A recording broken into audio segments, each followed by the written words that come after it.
अगले दिन दबा के लोड शेडिंग हुई और जब 4-5 दिन फिर अवाम बिलक उठी, शदीद गर्मी, आपको पता है इस दफ़ा गर्मी भी ज़्यादा पड़ रही है, तो जो वज़ीर मौसूफ़, आपने याद रखना है ये वही वज़ीर मौसूफ़ हैं जिनको एक बहुत ही काबिल आदमी हैं और बड़े ही होनहार आदमी हैं और इन्हें पाकिस्तान की तारीख़ में एक एजाज़ हासिल है जो पाकिस्तान की तारीख़ में किसी और को नहीं है। पाकिस्तान के किसी नकम्मे तरीन आदमी को वो एजाज़ हासिल नहीं है जो इनको है, और वो है कि ये वाहिद वज़ीर मौसूफ़ हैं जिनकी वजारत में पिछले दौर में पाकिस्तान की एक्सपोर्ट नीचे गई थी ऊपर जाने की बजाय, तो ये एक्सपोर्ट खा गए थे। अब मुझे नहीं पता, ये डीज़ल इंजन से निकल के अब ये वज़ीर साहब इलेक्ट्रॉनिक हो गए हैं कि चार्ज होते हैं खुद ही, और बिजली भी खा गए हैं, क्योंकि फिर इन्होंने बताया कि लोड शेडिंग 3.5 घंटे होगी। मतलब इम्पोर्टेड हुकूमत के वज़ीर आज़म ने झूठ बोला था कि ज़ीरो होगी और इन्होंने कहा कि नहीं अब 3.5 घंटे होगी। फिर आपके सामने उस 3.5 घंटे का तमस्खर क्या उड़ा वो भी आपके सामने है। उसके बाद में कुछ चीज़ें आपके सामने और रखता हूँ। कहते हैं कि इमरान खान मुआहदे करके गए थे, तो सामने ले आइए इमरान खान मुआहदा करके गए थे। क्योंकि वो अंग्रेज़ी में है इसलिए समझ नहीं आनी, तो हमारे पास सिबगतुल्लाह विर्क साहब है, बहुत अच्छा तर्जमा करते हैं अंग्रेज़ी से उर्दू में।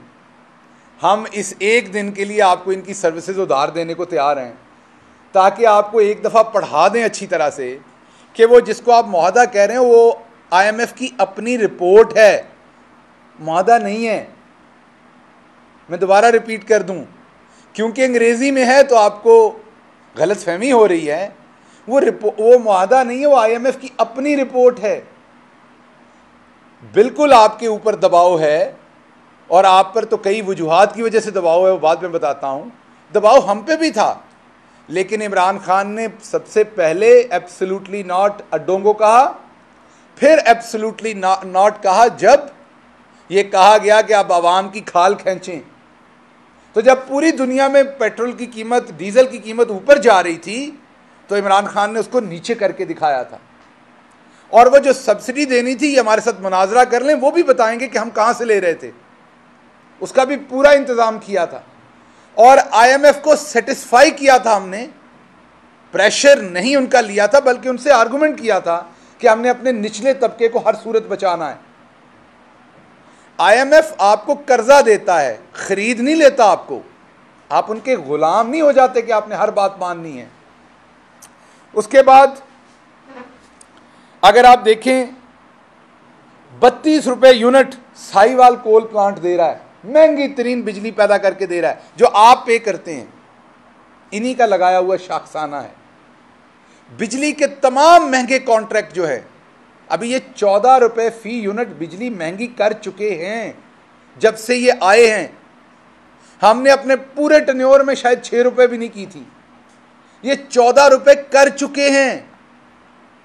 और ये बिजली के तमाम महंगे, हमें भी जो 6 रुपए करनी पड़ी थी, वो इन्होंने जो किकबैक्स ली थी, जो महंगे बिजली के मंसूबे लगाए थे, उनकी वजह से हमें भी करने पड़े थे। उसके बाद अगर आप देखें, बिजली रिकॉर्ड महंगी, गैस रिकॉर्ड महंगी, इंडस्ट्री की गैस बंद कर दी गई। मैं नहीं कह रहा, ये खुद कह रहे हैं, इनके खुद सर्कुलर्स कह रहे हैं। उससे क्या होगा? एक्सपोर्ट खत्म हो जाएगी। एक्सपोर्ट खत्म होगी, क्या होगा? आपका करंट अकाउंट डेफिसिट बढ़ेगा। करंट अकाउंट डेफिसिट बढ़ेगा, रुपए के ऊपर और प्रेशर आएगा, रुपया और नीचे जाएगा, आपके यहां इन्फ्लेशन के ऊपर और बुरा असर पड़ेगा। एक्सपोर्ट खत्म होगी, फैक्ट्री बंद होगी। फैक्ट्री बंद होगी, उस फैक्ट्री से रिलेटेड जितनी सनत है वो बंद होगी। वो सारा सनती जो एक सिस्टम है बंद होगा, तो क्या होगा? बेरोजगारी होगी। एक बेरोजगारी तो हमारे मीडिया में कई ऐसे अदारे हैं जिन्होंने खामखा की क्रिएट की ना, कि आपको तनख्वाहें टाइम पे नहीं देते, खुद 40% मुनाफा कमाते हैं।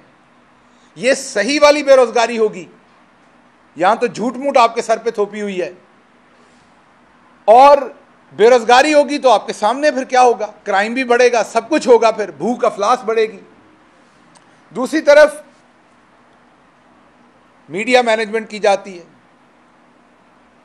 वो तुर्की का दौरा था 3 दिन का, उसके ऊपर बूथा लगाया गया था शहबाज शरीफ साहब का। पहले लेटरीनों पे बूथा लगाते थे इस शख्स का, पंजाब में एक लेटरीन बनाते थे, तो मैं कह नहीं रहा, तस्वीरें मौजूद है इंटरनेट पे, तो बैनर पे इनका बूथा लगाया जाता था।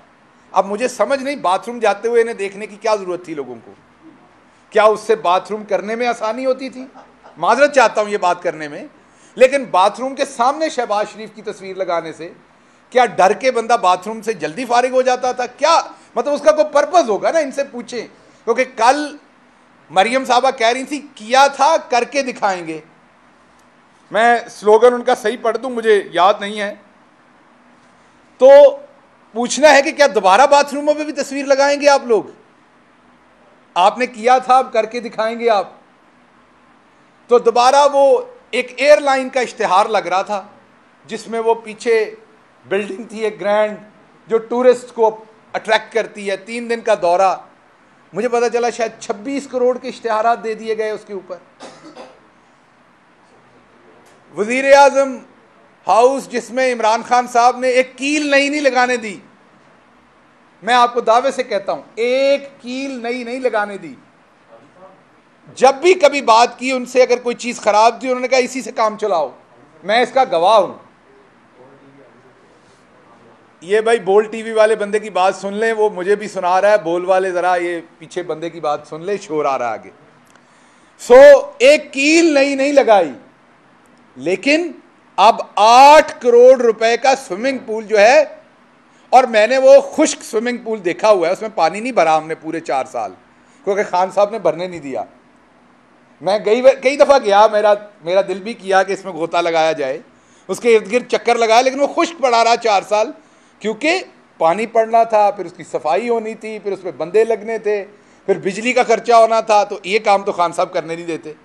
तो वो खुश्क मैंने ज़रूर देखा, कई दफ़ा शाम को उसके साइड पे जाके बैठा भी मैं, तो उसमें कोई ख़राबी नहीं थी, कोई टूट फूट नहीं थी।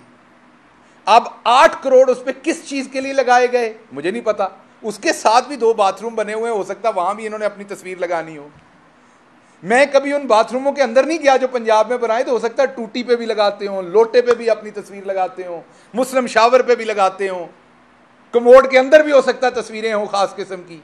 तो ये मुझे तस्वीरों का शौक़ इनका समझ नहीं आया। किया है करके दिखाएंगे, खुदा का वास्ता ये ना करके दिखाइएगा, बाकी वाले काम कीजिएगा। लोगों ने बाथरूम जाना है, वो एक प्राइवेट मौका होता है, वहाँ पे तो शहबाज शरीफ को मत घुसाइए, बाथरूम में लोगों को प्राइवेसी करने दीजिए मेहरबानी करके। अच्छा, एक और मंतक है, हिंदुस्तान ने अरबों रुपए का पेट्रोल डीजल तेल जो है वो रूस से खरीदा। अब ये बात गौर कीजिएगा, हमने रूस से तेल और डीजल नहीं खरीदना। क्यों? क्योंकि जी वो अमेरिका बहादुर का दुश्मन है। लेकिन हमने हिंदुस्तान से तिजारत करनी है, ये जरा गौर कीजिएगा। हमने रूस से पेट्रोल डीजल नहीं लेना क्योंकि वो अमेरिका बहादुर का दुश्मन है, लेकिन हमने हिंदुस्तान से हर सूरत तिजारत करनी है। क्यों? क्योंकि वो हमारा दुश्मन है। तो जो हमारा दुश्मन है उससे तिजारत करनी है, किसी और का दुश्मन है उससे नहीं करनी। कुछ शर्म करो, हमें पता है आपने ये किया था, अब दोबारा करके दिखाएंगे, हमें पता है, पर शर्म करें ना, ये करके दिखाएं। आपकी बेइज्जती पहले ही इसी किए पे हो रही है, आप फिर बज़िद हैं कि आप करके दिखाएंगे। आगे चलते हैं। आज से 2 महीने, तकरीबन कोई 3 हफ्ते पहले मैंने एक ट्वीट करके आपको इन्फॉर्म किया था कि इन्होंने खाद बनाने वाली फैक्ट्रीज की गैस बंद कर दी, आपको याद होगा, और प्रेडिक्ट किया था कि इससे खाद की कीमत बढ़ेगी। हमारी हुकूमत के इससे पिछले साल में 5 बम्पर क्रॉप्स हुई थी, और वो ऐसे ही नहीं हुई थी। किसान को गन्ने का पैसा मिला था, उससे उसने फर्टिलाइजर और दूसरी चीज़ों को पैसा लगाया था, तो बम्पर क्रॉप हुई थी। इस साल में हमारी हुकूमत जो चल रही थी, जारी बात है मार्च तक हम थे, तो मार्च तक 4 बम्पर क्रॉप्स हमारी हुई जो मार्च तक बोई जा चुकी थी। अब आगे आप अंजाम देख लीजिएगा। खाद महंगी हो चुकी क्योंकि सारी इंपोर्ट होगी, कारखाने बंद कर दिए गए गैस बंद करके, तो एक्सपोर्ट के तबाही, खाद के कारखानों की वजह से किसान की तबाही। जब आपकी इंडस्ट्री की तबाही हो रही है तो इंडस्ट्री में काम करने वाला मजदूर की तबाही।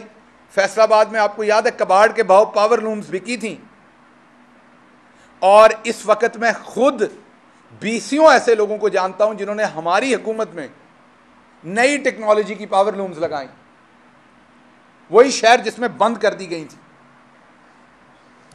ज़र मुबादला कहां तक चला गया, ब्लूमबर्ग की रिपोर्ट आपके सामने है, मूडीज की रिपोर्ट आपके सामने है कि क्या हुआ।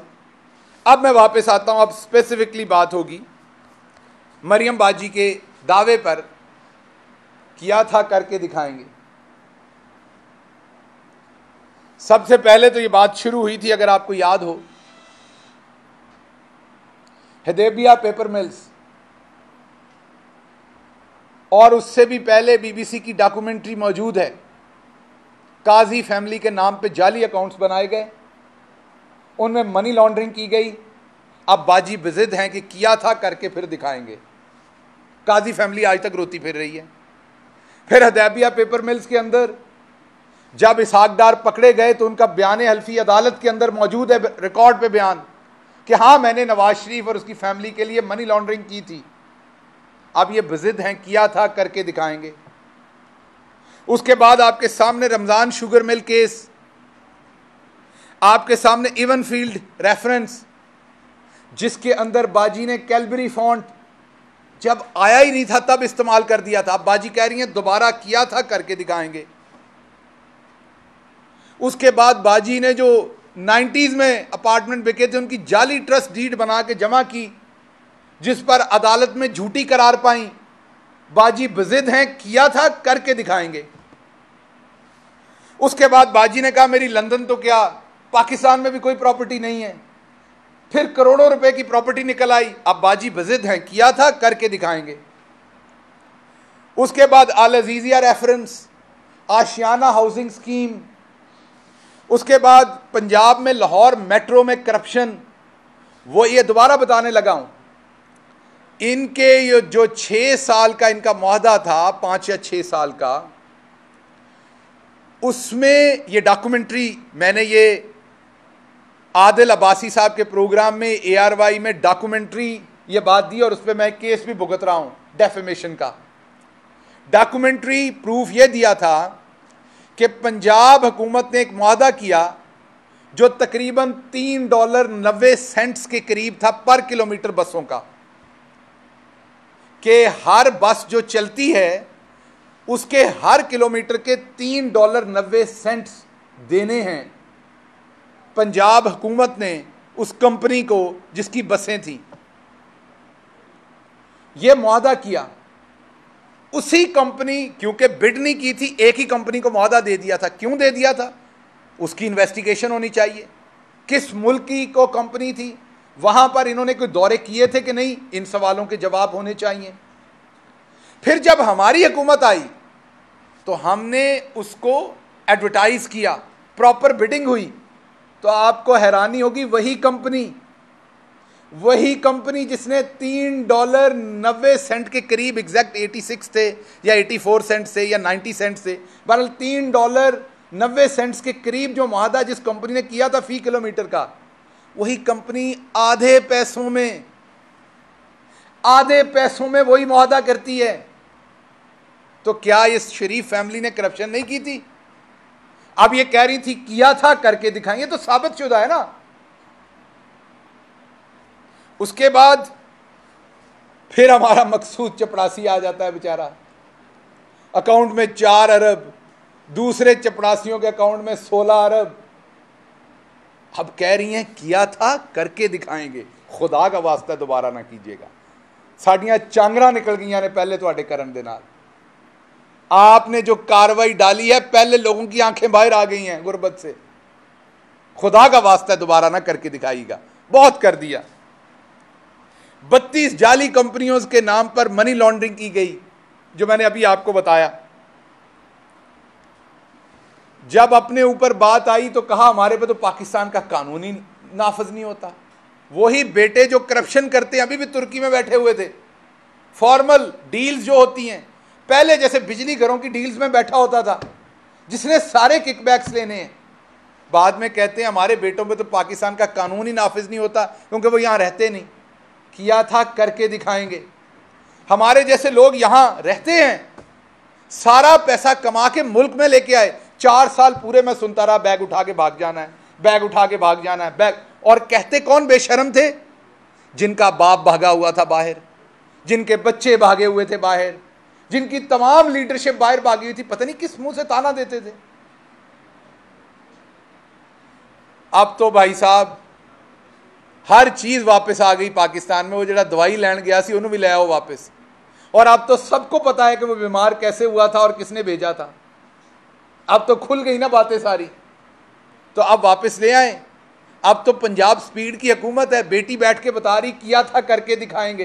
पहले अब्बा जी ने तो ले आओ, फिर आगे कुछ करके दिखा दीजिएगा। पहले अब्बा जी का मुंह विखा दो लोगों को। सो आखिरी बात की तरफ मैं जाता हूं। लुथड़ा हुआ है ये खानदान करप्शन में, लेकिन अब पता चला है कि प्रॉपर लंदन की एक कंपनी हायर की गई है, उसे एक बड़े बिजनेसमैन टाइकोन से पेमेंट करवाई गई है, जिसको ठेकों में और दूसरी चीजों में किकबैक्स दी जाएंगी। और उसका काम है, वहां से ये टेक्नोलॉजी से रिलेटेड कंपनी है, जाली ऑडियोज और वीडियोस। पहले तो बाजी बैठ के कहती थी ना हमने बनवाई हैं। अब लोगों की काबिले एतराज गैर सियासी शख्सियात की मैं बात कर रहा हूं। सियासी शख्सियात के साथ तो ये कर चुके जो काम करना था। अब गैर सियासी शख्सियात को, जिसमें चैनलों के मालिकान भी मौजूद हैं, मैं दोबारा रिपीट कर रहा हूं, चैनलों के मालिकान और सहाफ़ी मौजूद हैं, उनकी जाली वीडियोस बनाने का ऑर्डर दे दिया गया है ताकि फिर उन्हें किसी गुमनाम नंबर से वो जाली वीडियो भेजी जाए और फिर उन्हें कहा जाए कि अब ये वाली खबर दें, ये लाइन लें, तो फिर आपकी जान बख्शेगी। तो भाई जो लोग पहले से बाथरूमों के ऊपर तस्वीरें लगाते हों अपनी, तो जिसकी तस्वीर बाहर लगी वो कह रहा है ना मैं देख रहा हूं आपको अंदर, तो दिल करे अंदर भी। वो सफदर भाई तो कह रहे थे हमने बाथरूमों की वीडियोस बनाई हुई हैं। वो अब पता चला कि वो असल नहीं थी, वो नकल ऑर्डर की हुई हैं। और वो मेरा ख्याल डीप फेक से आपको पता चल चुका हुआ है कि किस तरीके से एक शख्स की आप बना देंगे और उसको पता भी नहीं चलेगा उसकी है या नहीं है। वो भले बेचारा वहां हो ना हो, उसने वो तंजीम साजी की हो या ना की हो, लेकिन तंजीम साज वो मशहूर हो जाएगा। उसको घर में भी जूते पड़ेंगे, बाहर भी पड़ेंगे। और बंदे के लिए सबसे बड़ी मुसीबत होती है कि पूरी दुनिया आपका दुश्मन भी मान जाएगा कि आपने तंजीम साजी नहीं की, आपकी बेगम नहीं मानती। तो सियासतदान या सहाफ़ी जो होगा, जब उसको रोज घर में बेगम से जूते पड़ेंगे, तो उसने खबर या बाहर प्रेस कॉन्फ्रेंस खाक करनी, वो तो घर को संभालने में लगा रहेगा। और अगर आपने उसके महीने 2 महीने घर में जूते पड़वाते गुजार दिए, तो यही आपका कारनामा। सियासत से आपने उसे आउट कर दिया, सहाफत से आपने उसे आउट कर दिया। वो तो भाभी साहबा के कदमों में बैठा होगा बेचारा। तो इसलिए मेरी तमाम भाभियों से ये गुजारिश है कि आपके जो शौहर हजरात हैं उनके बारे में डीप फेक बन रही है। आपके पास अगर ऐसी कोई वीडियो आए तंजीम साजी की, तो उसे प्रॉपर तरीके से चेक कर लीजिएगा। वो ज़रूरी नहीं है कि वो उसी शख्स की हो। तो ये इज्जतें उछालने का इनका पुराना काम है। अब मीडिया के ऊपर फोकस शुरू हो गया है, मालिकान पे फोकस शुरू हो गया जो आने वाली है। तो मरियम बीबी ये आपने पहले भी किया था, अब खुदा का वास्ता ये करके ना दिखाइएगा। इससे बड़ी लोगों के घरों में बड़े मसाइल बनते हैं, इवन आपकी पार्टी के अंदर लोगों के घरों में मसाइल बनते हैं। ये तंजीम साजी लगता आसान काम है, इसके बाद में बड़े दूर रस जो है ना वो ख़तरात और नताइज पूरी सोसाइटी को भुगतने पड़ते हैं। तो इसलिए बराए मेहरबानी आप ये जाली वीडियोस, जाली बातें सिर्फ इमरान खान को टारगेट करने के लिए दिन रात आप कभी किसी खातून पे हमला आवर होती हैं, कभी किसी पे होती हैं। अगर आपके पास कोई सबूत है मुकदमा कीजिए, सबूत लाइए। खामखा लोगों की इज्जतें मत उछालिए, इससे कोई फ़ायदा नहीं होने वाला। शुक्रिया जी।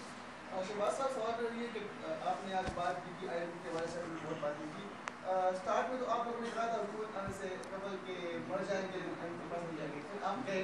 लेकिन जो मुआहदे आप लोगों ने किए वो मुआहदे आप सामने नहीं लाते, वो मुआहदे आप लोगों ने अपने पूरे पार्लियामेंट में क्यों सामने लेके नहीं आए? अब आपके खिलाफ पुलिस सवाल हो रही है। देखिए 2 बातें। हमारा जो मुआहदा हुआ वो आपके सामने था। हमारे मुआहदे की शक्ल में ही आपको पेट्रोल सस्ता करके दिया था, हम ही ने किया था ना। ये कहते हैं इन्होंने मुआहदे किए थे, तो फिर हम मुआहदे तो हमने किए थे, पूरा भी हमने ही करना था। तो आपको किस चीज़ की इतनी मुश्किल आई हुई थी कि आपने ज़रूर इस इम्पोर्टेड साजिश के तहत हुकूमत पे आना, जब आपको पता था हमने ये मुआहदे किए हुए हैं, तो अब आप सामने ले आए। हमने तो नहीं किए थे। अब हमारा हुकूमत पे तो कोई इस टाइम नहीं है। हर चीज़ आप जो हुकूमत में करते हैं वो आप दिखाते तो नहीं है ना। आज आपने सुबह टूथपेस्ट किया होगा, आपने वो दिखाया तो नहीं है ना, मुझे करके आए हैं, मुझे यकीन है आपने किया हुआ है। तो इसलिए हुकूमत में हम तो एक नॉर्मल ठीक काम कर रहे थे, कोई गलत मुआहदा नहीं किया था। उसके असरात आपके सामने थे कि हमने इवन पेट्रोल कम करके दिखाया। अगर ये क्लेम करते हैं कि हमने किया तो ये ले आए सामने, कागज़ तो सारे इनके पास हैं, घर तो नहीं ले गए हम। तो इसलिए ये मेहरबानी करके ये झूठ आवाम को ना बेचें, ये बुरी बात है जी। और आप आखिर पे आई हैं, सबसे आखिर पे सवाल लूँगा, पहले सबका है।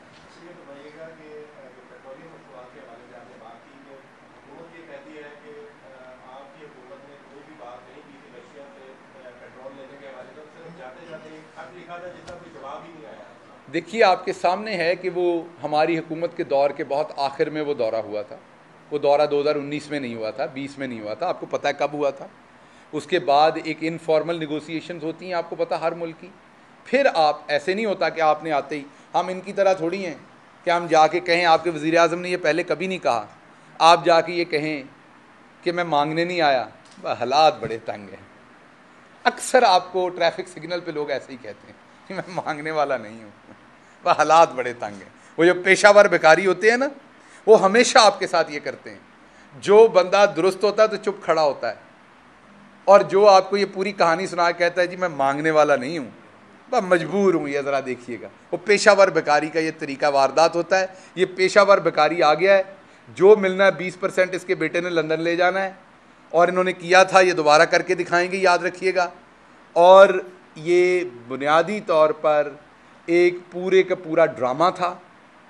ये कुछ आपने देखा होगा ना कि जो घटिया क्वालिटी की वीडियो होती है उसको आप बड़ी स्क्रीन पर डालें तो उसके पिक्सल फट जाते हैं, ये आपने देखा ना। HD क्वालिटी रहती है।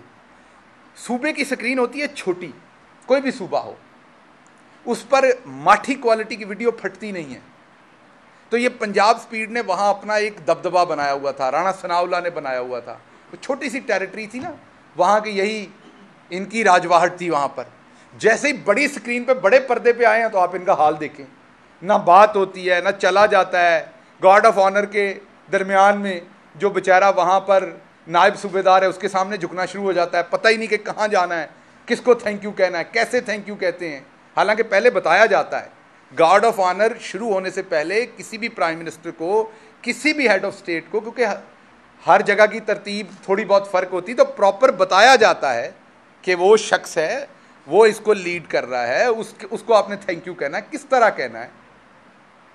और अगर आपको कहा भी जाए सर्टन तरीके से, तो आपने अपनी कौमी जो आपकी एक गैरत होती है, आपकी कौमी रिप्रेजेंटेशन होती है, आप सब यहाँ अपने अपने चैनल्स को रिप्रेजेंट कर रहे हैं, उससे पहले आप सहाफ़ियों को रिप्रेजेंट कर रहे हैं।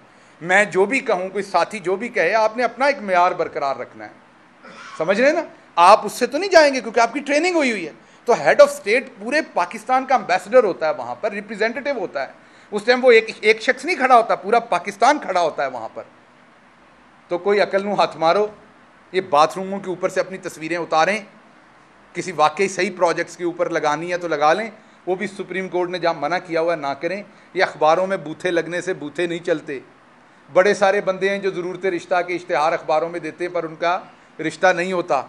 इसी तरह आपकी अखबारों में तस्वीरें देने से आपने लीडर नहीं बन जाना। ये लीडर बनने के लिए काम करना पड़ना है। लेकिन अल्लाह, मैं अंदर से बड़ा खुश हूँ, मुझे नहीं पता बाकी लोगों का, मैं खुश हूँ कि बड़े बड़े पर्दे पे ये पिक्चर आई है। मेरी ज़िंदगी थोड़ी आसान हुई है। पहले सारा दिन आप लोगों को जवाब देने पड़ते थे, 50 पैसे पेट्रोल महंगा होता था, बम गिरता था, न्यूक्लियर बम गिरता था, हर तरह के आपके तुर्श सवालात होते थे। तो मुझे पता है आपको तनख्वाहें भी कम मिलती हैं, फिर तनख्वाहें हैं भी कम, तो आप सबसे ज़्यादा, और फिर आपने खबरगिरी के लिए बहुत सफ़र भी करना होता है, और बहुत सारी जगह पर मेरे जैसे जो डायरेक्टर न्यूज़ होते हैं वो फिर उसको भी काट शाट करते हैं उसके ऊपर भी कि आप इधर नहीं गए तो उधर। तो मुझे सब पता है, मजाक के अलावा, कि आपकी ज़िंदगी में इस तेल बढ़ने से क्या परेशानी है, लेकिन अंदर से थोड़ा सा मैं सोचता हूँ कि होना आराम है। ज़रा आपको सुकून भी आया होगा। जो हम जब इस सारी बिखरी हुई सिचुएशन को दिन रात हैंडल कर रहे थे, कोविड था, सब कुछ था, तो मैं एक गिला ज़रूर करूँगा कि कॉपरेशन नहीं आया नेशनल। और ये याद रखिएगा, बीइंग एन एकेडमिशियन मैं कह रहा हूँ, जब हमें नज़र आ रहा हो कि एक बंदा मुश्किल हालात में काम कर रहा है, कोई भी है, आपकी बेगम है घर में मुश्किल हालात में काम कर रही है, फॉर एग्जांपल बच्चे संभाल रही है, उन्हें पढ़ा रही है, आपकी बूढ़ी माँ है उसको हैंडल कर रही है, अपनी नौकरी कर रही है, तो आपका काम है उसका हाथ बटाना। अगर आप उस मुश्किल वक्त में भी उसके ऊपर तानाजनी करेंगे तो फिर आप उसकी सज़ा भुगतेंगे, शायद अपने बुढ़ापे में भुगतें, शायद किसी और ज़माने में भुगतें। तो हमें रेट्रोस्पेक्टिवली सोचना है सबको कि अगर तो वाकई पिछली हुकूमत गलत कर रही थी तो दोबारा तनकीद करें हमारे ऊपर, लेकिन आईने में खड़े होकर ज़रूर देखें और सोचें कि क्या वाकई जो तनकीद की गई थी वो एजेंडे के ऊपर थी या दुरुस्त थी। अगर वो गलत थी तो फिर आज जो कुछ हो रहा है उसको ज़रा ऐसे करके देख लें, उसमें आप भी हिस्सेदार हैं। इस तमाम चोरों को लाने में हम सब फिर हिस्सेदार हैं। इसलिए हम कह रहे हैं तो हम तो नहीं होंगे, लेकिन हिस्ट्री की बात हो कि कोई जो भी आए दोबारा उसके साथ ये काम ना करें। दोबारा भी महंगाई होनी होती, इस तरह की महंगाई नहीं होनी होती, लेकिन कोई 1 रुपया 2 रुपया महंगाई पूरी दुनिया में इन्फ्लेशन होनी होती है। तो ये दोबारा याद रख लीजिएगा अपनी याददाश्तों में कि दोबारा कोई हुकूमत आए और अगर वो जायज़ इन्फ्लेशन हो, आपको चीज़ें जायज़ होती नज़र आ रही हों, तो उनके ऊपर तनकीद करते हुए पहले सोचिएगा कि इनको जायज़ तनकीद जायज़ करें, लेकिन जो नाजायज़ काम दिन रात शुरू हुआ था, हम तो जुराब एक ऊपर करके पहन लेते थे, एक ज़रा नीचे होती थी तो बुलेटिन चल जाता था। जियो टीवी तो इतना मेहरबान था कि समझ नहीं आती थी कर क्या रहा है। शाम को हमें फ़ोन पे कहते थे कि हमसे बेहतर जो है वो सहाफ़त कोई नहीं करता। अगले दिन जब सहाफ़त देखते थे तो वो सहाफ़त नहीं लगती थी। तो मैं तो खुद हैरान था कि क्या हो रहा है, लेकिन हर एक ने आश्कार होना ही अल्लाह करीम फरमा चुके हैं। हर एक ने अपने किए की सज़ा भुगतनी। मैंने किया होगा तो मैंने भुगतनी है, मैंने झूठ और तूफ़ान बोला होगा तो मैंने भुगतनी है, किसी और ने किया होगा तो उसने भुगतनी है, और मुझे अब बहुत सारे लोग भुगतते हुए नज़र आ रहे हैं। ये सब जब भी कोई हुकूमत आती है तो भुगतती अवाम ही है। ये बताइएगा कि राना सनाउल्लाह बारहा ये बयान दे चुके हैं कि इमरान खान को वो गिरफ्तार करेंगे, तो गिरफ्तारी अगर हो जाती है या गिरफ्तार करने आते हैं तो क्या लाएगा? देखिए, पहली बात तो ये याद रखें, राना सनाउल्लाह साहब मेरे शहर के हैं, मैं जानता हूँ। मैं राना सनाउल्लाह साहब को बहुत अच्छी तरह से जानता हूँ। मैं सिर्फ उन्हें ये मशवरा दूंगा दोबारा कि राना साहब इलैलपुर नहीं है, आप हादसतन आप पाकिस्तान के वज़ीर दाखिला हैं। हमें ये पता है कि you are a widow maker, आप बेवाएं क्रिएट करते हैं, आप लोगों की जानें लेके औरतों को बेवा बनाते हैं। So you are a widow maker. सो आप बुनियादी तौर पर मॉडल टाउन में ये कर चुके, दूसरी जगहों पे कर चुके, लेकिन अब आप पाकिस्तान की कौमी सियासत कर रहे हैं। इस तरह की बयानबाजी आज आप इमरान खान और वज़रा साबिक वज़रा के बारे में कर रहे हैं, तो सहाफ़ी याद रखें, कल आप ख़बर देंगे आपके बारे में भी करेंगे, किसी और इज़्ज़तदार शख्स के बारे में भी करेंगे। ये रवैया किसी ने हमारी हुकूमत में किया था तो याद करवा दें, इस तरह की धमकियां किसी ने दी थी तो याद करवा दें, किसी ने उससे पहले दी थी। तो आपको पाकिस्तान की हिस्ट्री में इस तरह का लबो लहजा किसी डिक्टेटर के वज़ीर दाखिला का भी नज़र नहीं आएगा जो कहेगा मेरी ख्वाहिश है, मैं करूँगा, इस्लामाबाद में घुस के दिखाओ। ये जो ना, ये हिंदी फिल्में बहुत देखते हैं सारे। मरियम सफदर ने भी एक नौशहरा में इलेक्शन जीत लिया तो वो इंडिया वाले कहते थे घर में घुस के मारेंगे। बाजी इतनी बेवकूफ़ है, उसे समझ नहीं आई कि KPK भी तुम्हारा ही घर है, हारना जीतना तो अपनी जगह है ना। अब फॉर एग्जांपल PTI हारती है कहीं पे तो हार जीत तो चलेगी, लेकिन वो मेरा ही घर है ना।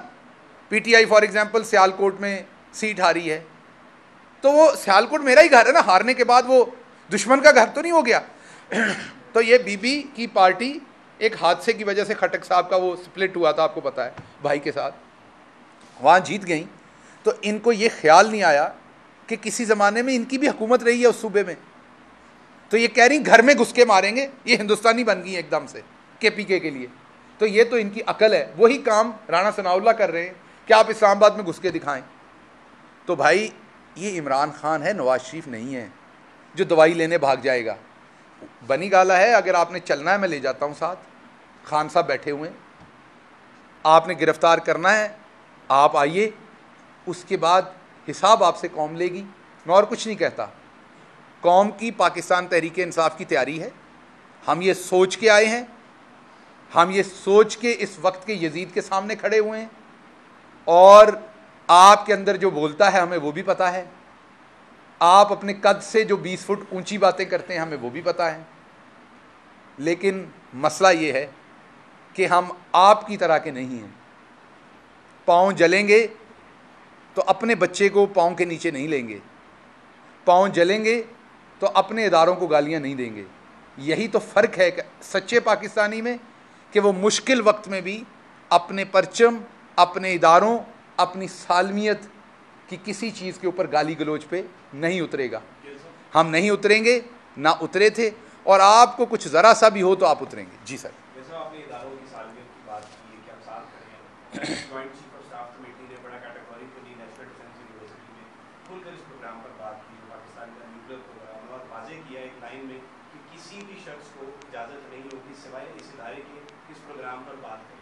डायरेक्टली को रेफर कर रहे थे शायद साबिक वज़ीर आज़म। अब इस पर कैसे रिस्पॉन्स देंगे? कल पूरी मीडिया पर इसकी बहुत देखिए बात ये है, ये बात बिल्कुल, इस बात की एक साइड बिल्कुल दुरुस्त है कि वो जो हमारा न्यूक्लियर प्रोग्राम है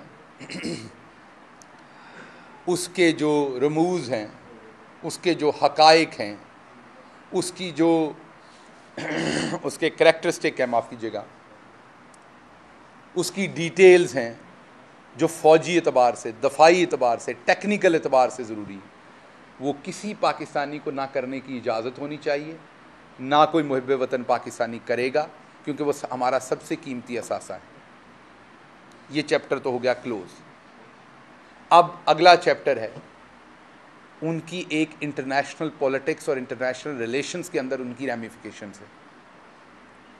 एक इंटरनेशनल ऑर्बिट में और हमारे इंटरनेशनल रिलेशंस के अंदर उनकी जो सियासी और उनकी जो स्ट्रेटेजिक पोजीशन है उसके ऊपर नेचुरली आर्मी की लीडरशिप ने बात नहीं करनी, साइंसदान ने बात नहीं करनी, उसके ऊपर सियासतदान ने बात करनी। कुछ आपके असासे और एसेट्स होते हैं जो आपने इस्तेमाल नहीं करने होते, आप वो इस्तेमाल करने के लिए नहीं बनाते, वो आप इसलिए बनाते हैं कि आपकी जो पार्लियामेंट होती है, आपके जो सियासी लीडरान होते हैं, आपकी सियासी हिकमत अमली होती है, उसके तहत वो एहसास आपके पास पड़ा हुआ है, आपने उसको इस्तेमाल करना होता है बग़ैर इस्तेमाल किए हुए। मैं एग्ज़ाम्पल देता हूँ। आप ब्लॉक्स का हिस्सा बनते हैं, मुल्क जाके जंगें तो नहीं करते उन ब्लॉक्स में, अक्सर आप UN के अंदर या आप जाके पैक्ट करते हैं, कुछ इश्यूज़ के ऊपर जाके मुल्कों को सपोर्ट देते हैं, तो आपकी ना फ़ौज उतरती है ना आपके दूसरे लोग, आप वर्बल सपोर्ट देते हैं। जब आप वर्बल सपोर्ट देते हैं तो उनको नज़र आता है पीछे 22 करोड़ की कौम है, 5वीं बड़ी फ़ौज है, एटमी ताकत है, तो वो सारा वज़न आपका लीडर डाल रहा होता है ना। जैसे अब ये कह रहा है मजबूर हूँ, तो ये एटमी असासों की भी तौहीन ही कर रहा है ना जिस कौम ने बनाए थे। तो इसलिए जो साबिक वज़ीर आज़म ने बात की थी बिल्कुल दुरुस्त की थी। सोवियत यूनियन हमारे सामने है। आप सबको याद होना चाहिए कि जब सोवियत यूनियन टूटा था, जब सोवियत यूनियन टूटा था तो उनके एटमी असासे वापस ले लिए गए थे। बताता हूँ कैसे। आपको याद है यूक्रेन को भी हिस्से में एटमी असासे मिले थे, पूरे मुल्क में उन्होंने अपने जगहों पर उनके एटमी असासे थे ना। आपको पता है फिर यूक्रेन से वो वापस लिए गए थे एटमी असासे। फिर आपने आज यूक्रेन का हाल देखा है। इसी तरह रूस का आपने हाल तब देखा था। और ये मैं नहीं कह रहा, ये हमारे मौजूदा आर्मी चीफ ने कहा था, सोवियत यूनियन की एग्जाम्पल दी थी, और इस पर यह बात हुई थी कि मजबूत इकॉनमी ही मजबूत दिफा है। और फिर हमने इसके ऊपर नेशनल सिक्योरिटी पॉलिसी दी थी जिसकी आप सब ने तहसीन की थी। तो साबिक वज़ीर आज़म नई बात नहीं कर रहे, वो वही बात कर रहे हैं जो बहुत देर से हो रही है, और वो भी बहुत देर से कर चुके हैं। और सोवियत यूनियन की एग्जाम्पल सामने है। अगर आपकी इक्तसादियात अच्छी होगी तो आपका दिफा अच्छा होगा। बहुत शुक्रिया जी, थैंक यू।